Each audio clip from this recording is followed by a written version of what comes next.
roared the Bloodbottler. "Oh, Welsh! And then he spat. All of the great lumps of snozzcumber that were in his mouth, as well as Sophie herself, went shooting out across the cave. If Sophie had struck the stony wall of the cave, she would most certainly have been killed. Instead, she hit the soft folds of the BFG's black cloak hanging against the wall. She dropped to the ground, half stunned. She crawled under the hem of the cloak, and there she crouched. "You little swine bugler!" roared the Bloodbottler. "You little pig swiller!"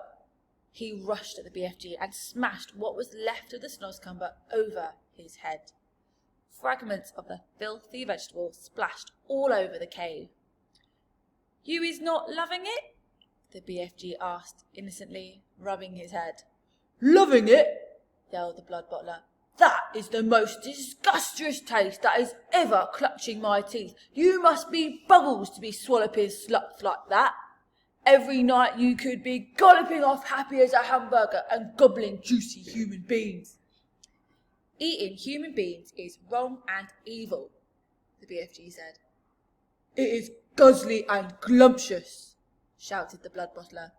"And tonight I is galloping off to Chile to swabble a few human chili beans. Is you wishing to know why I is choosing Chile?" "I is not wishing to know anything," the BFG said, very dignified. "I is choosing Chile," the Bloodbottler said, "because I is fed up with the taste of Eskimos.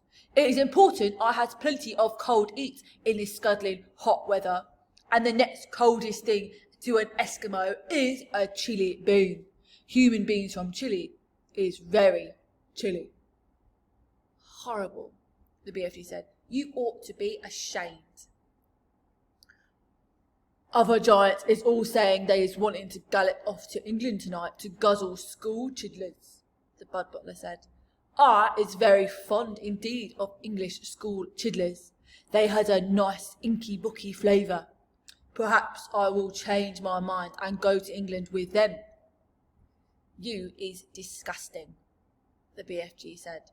"And you is an insult to the giant peoples," shouted the Bloodbottler.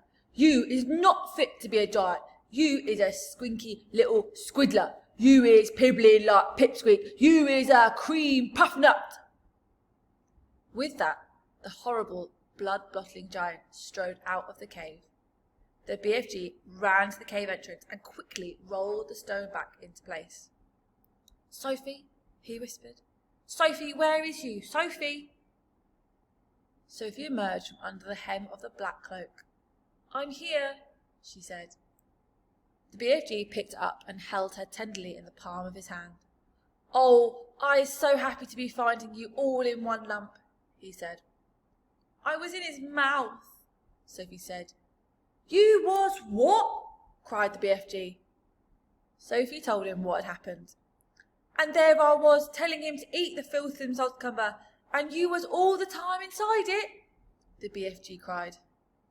"Not much fun," Sophie said.